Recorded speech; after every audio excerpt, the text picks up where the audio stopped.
Assalamualaikum warahmatullahi wabarakatuh. Waalaikumsalam. Perkenalkan saya Muadi dari SMK 1 Purwosari selaku calon guru penggerak angkatan ke-9 dari Kabupaten Pasuruan. Di sini saya bersama Bapak Rudi Trisatoso SPDPD, Kepala SMK 1 Purwosari Kabupaten Pasuruan. Assalamualaikum warahmatullahi wabarakatuh. Waalaikumsalam. Selamat pagi. Nah, gimana kabarnya Bapak? Alhamdulillah sehat. Mohon maaf waktunya Bapak. Bapak. Saya di sini ingin berbincang-bincang dengan Bapak terkait tugas kami yaitu tentang dilema etika, Pak. Bapak Kepala Sekolah yang saya hormati, pertama mungkin saya ingin bertanya dulu Bapak. Sejauh ini yang saya ketahui Bapak mungkin sudah menjabat kepala sekolah ini dari awal sampai sekarang ini mungkin sudah berapa tahun? Intinya kalau dari 2013 sampai sekarang sudah 2024, berarti sudah kurang lebih 10 tahun Pak Muadi. Ya, saya menjadi kepala sekolah, kemudian di SMK Purwosari ini pun saya jadi SMK negeri yang ketiga untuk tempat menjadi kepala sekolah. Begitu Pak Muadi. Baiklah Bapak, tentu selama menjabat menjadi kepala sekolah banyak sekali mengambil sebuah keputusan terkait dengan permasalahan yang dihadapi di lembaga gitu Pak ya. Betul. Mungkin dalam pengambilan keputusan yang terhadap masalah yang Bapak alami ini, bagaimana cara mengidentifikasi apakah permasalahan itu tuh sebagai dilema etika atau ini Pak apa namanya, rujukan moral itu Pak. Oke, baik, terima kasih. Bagi saya, untuk istilah masalah yang berbasis dilema etika ataupun yang rujukan moral, itu yang saya ketahui kalau yang berbasis rujukan moral itu kalau ada acuan-acuan baku yang memang harus kita taati, lah itu berarti kalau ada pelanggaran mengarahnya kepada rujukan moral. Sehingga istilahnya ada benar salah begitu. Tapi kalau masalah itu berbasis dilema etika, itu yang saya ketahui adalah istilahnya benar dengan benar bagaimana kita mengambil kebijakan terhadap permasalahan tersebut. Yang saya contohkan yang paling sering terjadi di sekolah itu contoh saja misalnya siswa dalam menjadi duta sekolah. Jadi artinya karena prestasinya misalnya dia harus mengikuti lomba kompetensi siswa. Di sisi lain siswa itu harus meninggalkan pelajarannya. Misalnya katakanlah yang ditinggalkan dia ada ulangan matematika, kemudian ada pelajaran bahasa Inggris dan yang lain-lain. Sementara siswa tersebut mewakili sekolah untuk mengikuti lomba kompetensi siswa di kejuruannya, misalnya saja di teknik pengelasannya seperti itu. Nah, supaya tidak merugikan siswa tersebut, kemudian tujuan utama mengharumkan nama sekolah juga bisa tercapai, nah kita harus memberikan kebijakan yang bisa menenterapkan anak tersebut. Artinya di sisi lain dia harus ketinggalan pelajaran, kemudian di sisi lain dia juga harus bisa membawa prestasi untuk sekolahnya. Seperti itu Pak Muadi. Jadi kalau tadi bedanya rujukan moral dengan etika, dilema etika ya. Jadi kalau dilema etika itu bagi saya prinsipnya kayaknya benar-benar ya kok caranya bisa ada win-win solution. Tetapi kalau rujukan moral, intinya kalau selama ada pelanggaran terhadap aturan yang sudah dibuat sekolah, jadi kalau misalnya siswa tadi dia tidak masuk sekolah lama 5 hari atau 3 hari tanpa ada keterangan, ya berarti kita harus segera mengambil tindakan berdasarkan aturan yang sudah kita buat di sekolah. Seperti itu. Baiklah Pak. Kemudian Bapak tentu selama menjalankan roda kepemimpinan di sekolah, Bapak seringkali atau pernah mengambil sebuah kebijakan, mengambil sebuah keputusan terhadap suatu kasus yang dimana kasus itu sama-sama benar dan atau kasus itu sama-sama mengandung nilai kebajikan. Nah ini bagaimana Bapak bisa mengambil sebuah sikap atau menjalankan keputusan itu, Pak? Iya, untuk mengambil kebijakan yang berbasis dilema etika tadi, yang berbasis sama-sama benar. Prinsip yang saya ambil yang pertama adalah kita identifikasi dengan betul, artinya dengan mencari sumber seluas-luasnya. Kemudian prinsip-prinsip yang saya ambil biasanya adalah meminimalisir kerugian, banyak kerugian maksudnya. Iya. Kemudian yang kedua, melibatkan banyak komunikasi dan kolaborasi. Sehingga intinya tadi, kalau kita walaupun memang benar ada kerugian, tetapi bagaimana caranya kerugian yang nggak terlalu banyak. Kemudian untuk membuat itu tidak terlalu banyak kerugian, kita harus ada komunikasi, kita harus ada kolaborasi. Jadi contoh yang saya contohkan tadi, kalau anak harus meninggalkan kelas, berarti saya harus mengkomunikasikan kepada wakakurikulum atau wali kelasnya, bahkan harusnya dengan guru yang bersangkutan, ya. Dengan harapan mereka tidak mengambil tindakan yang intinya merugikan anak tersebut. Jadi kalau misalnya pas matematikanya ulangan, ya berarti anak itu harusnya dikasih kesempatan untuk mengikuti ulangan di kemudian hari. Kemudian untuk hal-hal yang lain juga sama, untuk terkait dengan absensi, anak itu berarti walaupun tidak hadir, berarti kita harus komunikasikan kepada guru yang bersangkutan anak itu dalam melaksanakan tugas sekolah, seperti itu. Jadi tetap di mana permasalahan itu bisa diminimalkan gitu, Pak, ya? Iya. Bisa jalan. Baiklah Bapak, kemudian dalam setiap pengambilan keputusan, kira-kira langkah apa yang dianggap efektif untuk bisa dijalankan, Pak, ketika Bapak mengambil sebuah keputusan yang itu bersifat dilema etika? Oh iya. Yang pertama begini, karena saya katakan sudah di 3 SMK negeri, kemudian sudah kurang lebih 10 tahun. Yang paling tidak kita harus refleksi dari permasalahan-permasalahan dilema etika yang serupa yang pernah terjadi.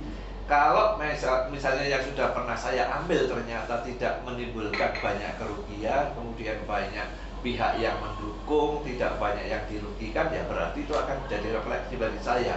Berarti ini kami harus bisa menjalankan kebijakan saya itu saat ini juga, ataupun mungkin di sekolah ini juga, ya. Tetapi seandainya apa yang pernah saya ambil ternyata menimbulkan gejolak, kemudian ada banyak hal yang dirugikan, maka saya harus refleksi kembali di mana kekurangan saya, apakah karena saya informasinya kurang akurat, kemudian apakah sumber yang masuk ke saya itu masih terlalu sedikit, sehingga ini akan menjadi bahan bagi saya dalam pengambilan termasuk di dilema etika, dengan tujuan tadi bahwa prinsip untuk jangka panjang, baik untuk semuanya, untuk warga sekolah, untuk siswa, untuk guru. Kemudian prinsipnya juga adalah supaya tidak terlalu banyak yang menjadi kerugian bagi mereka yang bersangkutan. Baiklah Bapak, kemudian Bapak selama ini dalam pengambilan keputusan yang pernah Bapak laksanakan, adakah tantangan tersendiri Pak yang terkait dengan masalah yang mengandung dilema etika? Iya, tantangan pasti ada, ya. Jadi intinya contohnya misalnya kebijakan dilema etika, kemudian yang terdampak itu tidak hanya sedikit orang, 1-2 orang, tapi kalau misalnya ada 5 orang yang ternyata dia tidak terima dengan kebijakan yang saya ambil.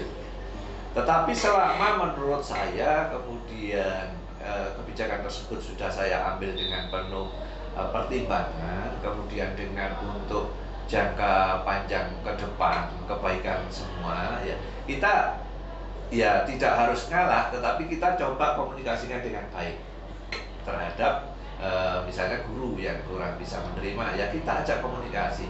Kenapa? Karena kita tujuannya untuk kalau kita hanya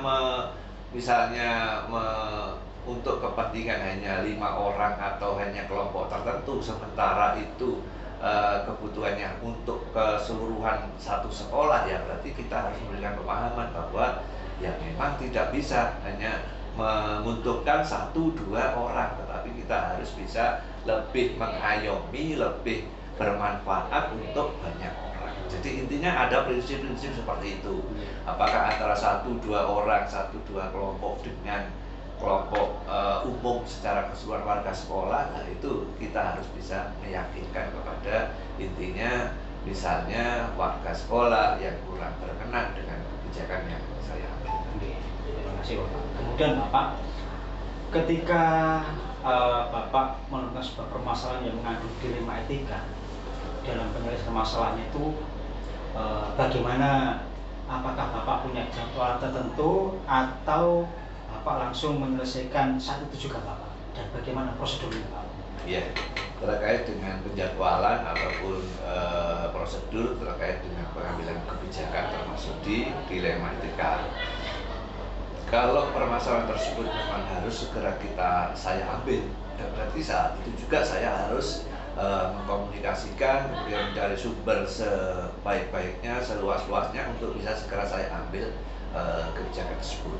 Tetapi kalau permasalahan tersebut memang tidak dalam waktu dekat, ya memang kita harus menjadwalkan bisa mingguan, bisa bulanan, sehingga intinya dengan adanya penjadwalan maka keuntungan yang saya dapat adalah saya bisa lebih akurat lagi dalam mencari sumber-sumber masalah, kemudian masukan dari warga sekolah, khususnya kalau saya di sekolah ya paling tidak wakil kepala sekolah, kemudian ketua jurusan atau kakopli.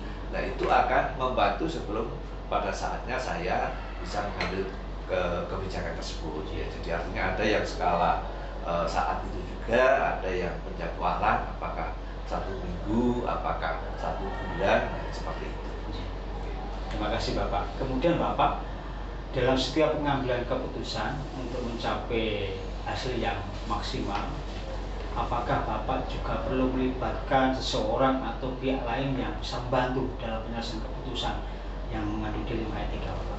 Ya, jelas Pak Mati ya. Jadi untuk pengambilan keputusan, kalau saya istilahnya hanya berdasarkan saya sendiri saja kayaknya kok kurang adil, karena merasakan permasalahan itu kan banyak orang itu pasti juga pernah mengalami masalah-masalah walaupun tidak harus sama. Sehingga intinya kalau kami atau saya di sekolah, kalau tidak saya juga perlu melibatkan wakil kepala sekolah, kemudian juga warga sekolah yang lain, termasuk juga mungkin rekan sejawat, bahkan bila dimungkinkan di keluarga, di keluarga istri, kemudian juga ini juga bisa memberikan masukan kepada saya untuk pengambilan kebijakan yang lebih baik, yang lebih adil, yang lebih bijaksana. Baiklah Bapak, dari beberapa hal yang Bapak sampaikan tadi, kira-kira pembelajaran apa yang bisa Bapak petik Pak, supaya nanti dalam pengambilan keputusan ini bisa berhasil atau bisa menghasilkan suatu keputusan terbaik Pak? Oke, terima kasih. Jadi untuk mengambil kebijakan supaya bisa bermanfaat untuk banyak orang, tidak terlalu banyak yang dirugikan, dari prinsip-prinsip yang saya pegang, yang pertama Pak Muhadi, itu kita identifikasi betul permasalahan tersebut.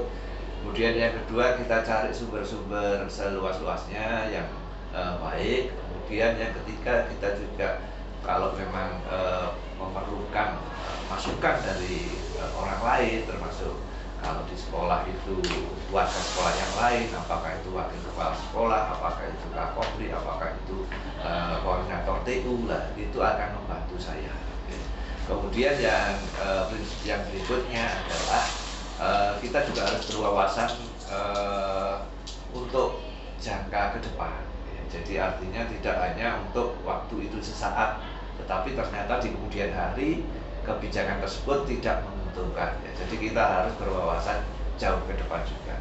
Seperti itu pelajarannya Pak Wati. Jadi kita harus merefleksi apa yang pernah kita dapat permasalahan, kemudian bagaimana permasalahan itu tidak banyak merugikan orang, kemudian bisa memberikan kemanfaatan untuk institusi atau sekolah dan dalam jangka panjang. Seperti itu.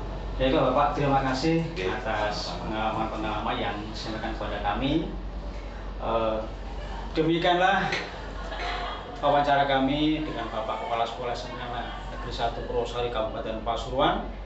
Saya Muhadi, calon guru penggerak angkatan 9 dari SMK Negeri 1 Purwosari.